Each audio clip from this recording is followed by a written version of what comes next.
दर्शक बंधु एही गुरुत्वपूर्ण कथागुड़िक टिके ध्यान दे शुणु।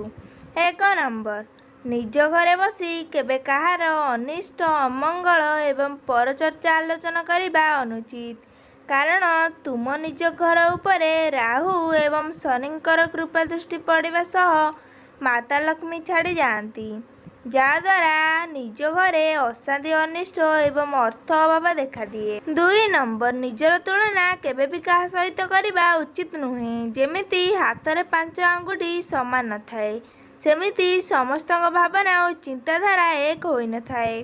3 नंबर, अहंकार सेमाने करती जेउ माने बिना परिश्रम रे सबु किछि पाती, किंतु जेउ माने निज परिश्रम रे सफलता हासिल करती सेमाने अन्यर परिश्रम को सम्मान करती। 4 नंबर, आजिका दुनिया रे विश्वास करी समस्या का कहतु नहीं, कारण मिठा मिठा कथा कहूतुवा सबु व्यक्ति आपणकर बंधु नुहंती। दिने ना दिने से निश्चय आपणक दुर्बलतार फायदा उठेब।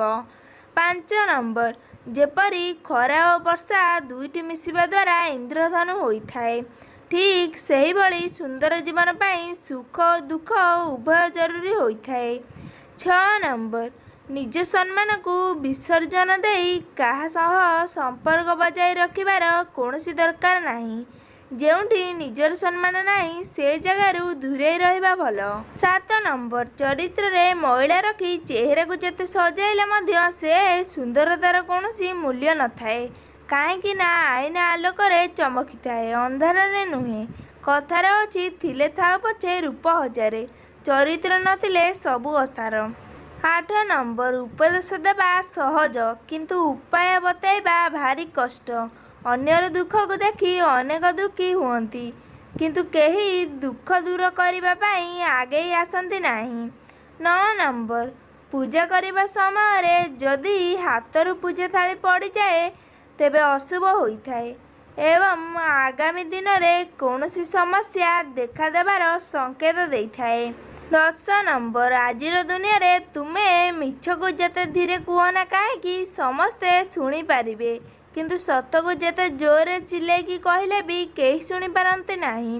11 नंबर, तुलसी गछ को घर भीतर लगाइबा उचित नुहे, खोलारे तुलसी गछ लगाइबा उचित। माटी पात्र रे तुलसी गछ लगाइबा बहुत शुभ होइथाए। 12 नंबर, घरे शांतिपूर्ण स्थिति रखिबा पाई नियमित संध्या समय रे घरे मोमबत्ती जलाइबा जरूरी।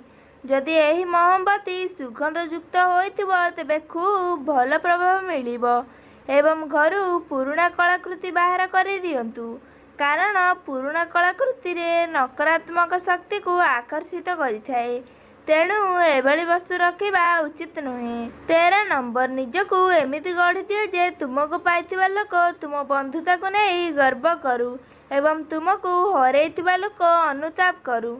14 नंबर, आवश्यकतारू अधिक सरल एवं सचोट हेले लोके लेंबू परी चिपुटी देबे, शेष रे लेंबू चोपा परी आपण भी पिता होई जिबे। 15 नंबर, काहाकू केबे भी अति आपणार भाविबा ठीक नुहे, कारण अति आपणार मनीष ही दिने कष्टर कारण होइथांती। 16 नंबर, स्वामी स्त्री रो मधुर संपर्क स्वामी स्त्री रो प्रेम पाइबा पाई अबा शारीरिक संपर्क पाई लज्जा करिबा उचित नुहे। स्त्री माने साधारणतः लज्जाशील होइथांती, जदि एही क्षेत्र रे पुरुष मध्य लज्जा करिथाए जीवन दुख एवं नैराश्य भरा होइथाए। सेमानकर वैवाहिक जीवन रे बहुत बड़ पाठ सृष्टि होइथाए, एभली कि तांको जीवन रे तृतीय व्यक्ति नारी बा पुरुष प्रवेश करी निजर कबल को नहीं जाइथाए। स्वामी स्त्री संपर्क रे केबे भी लज्जा करिबा उचित नुहे।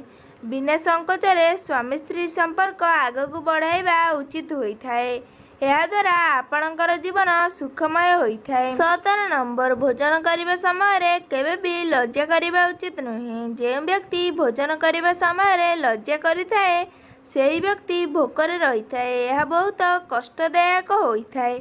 भोजन करिबा समय रे लज्जा करिबा मध्य भोजनर अवमानना होइथाए। 18 नंबर, गुरुंक ठारू ज्ञान ग्रहण करिबा समय रे बा अन्य काहारी ठारू कौनसी जिनिस जानिबा समय रे केबे भी लज्जा करिबा उचित नुहे, कारण जे व्यक्ति ज्ञान समय रे लज्जा करिथाए ସେହି ବ୍ୟକ୍ତିର ଜ୍ଞାନ ସବୁବେଳେ ଅଧାରେ ରହିଥାଏ, ପୂରଣ ହୋଇଥାଏ। ଏପରି ବ୍ୟକ୍ତି କେବେ ବି ସଫଳ ହୋଇନଥାନ୍ତି। 19 ନମ୍ବର କୌଣସି ବାକି ପଇସା କିମ୍ବା ଉଧାର ଦେଇଥିବା ପଇସା ମାଗିବା ଉଚିତ ଏବଂ ଯେଉଁ ବ୍ୟକ୍ତି ନିଜର ଉଧାର ଦେଇଥିବା ପଇସା ମାଗିବା ପାଇଁ ଲଜ୍ଜା କରିଥାଏ ସେ କେବେ ବି ଧନୀ ହୋଇପାରିନଥାଏ। ଏହାଦ୍ୱାରା ଆପଣ ସମ୍ପୂର୍ଣ୍ଣ ବର୍ବାଦ ହୋଇପାରନ୍ତି ଓ ଦାରିଦ୍ର୍ୟର ସମ୍ମୁଖୀନ ହୋଇଥାନ୍ତି। 20 ନମ୍ବର ଯଦି ହଠାତ୍ ଆପଣଙ୍କୁ କୌଣସି ସ୍ଥାନରୁ ଧନ ପ୍ରାପ୍ତି ହେଉଛି ତେବେ ତାହାକୁ ଗ୍ରହଣ କରିବାକୁ କେବେ ସଂକୋଚ କରିବା ଉଚିତ ନୁହେଁ। କିମ୍ବା ବୟସ୍କ ଲୋକ ଯଦି ଆପଣଙ୍କୁ ଅଳ୍ପ କିଛି ଟଙ୍କା ଦିଅନ୍ତି ତେବେ ତାହାକୁ ଗ୍ରହଣ କରିବାକୁ ପଛନ୍ତୁ ନାହିଁ। ଏହାର ଅର୍ଥ ଏଇଆ ଯେ ମା ଲକ୍ଷ୍ମୀଙ୍କୁ କେବେ ମନା କରିବା ଉଚିତ ନୁହେଁ।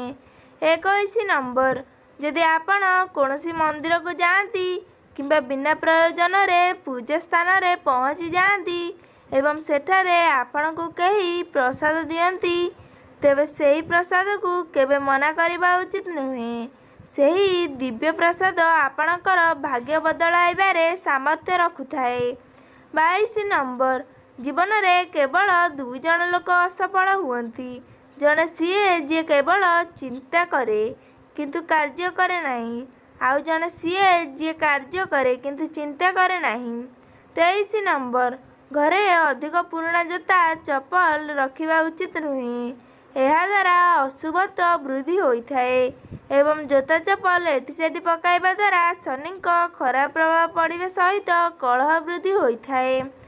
24 ନମ୍ବର ଘରେ ପାଣିର ଅଯଥା ଖର୍ଚ୍ଚ କରିବା ଉଚିତ ନୁହେଁ କିମ୍ବା ଅପବ୍ୟୟ କରିବା ଉଚିତ ନୁହେଁ। ଏହାଦ୍ୱାରା ଚନ୍ଦ୍ରଙ୍କ ଖରାପ ପ୍ରଭାବ ବି ପଡ଼ିଥାଏ ଏବଂ ମାନସିକ ଅଶାନ୍ତି ଦେଖାଦେବା ସହିତ ଅଯଥା ଖର୍ଚ୍ଚ ବୃଦ୍ଧି ହୋଇଥାଏ।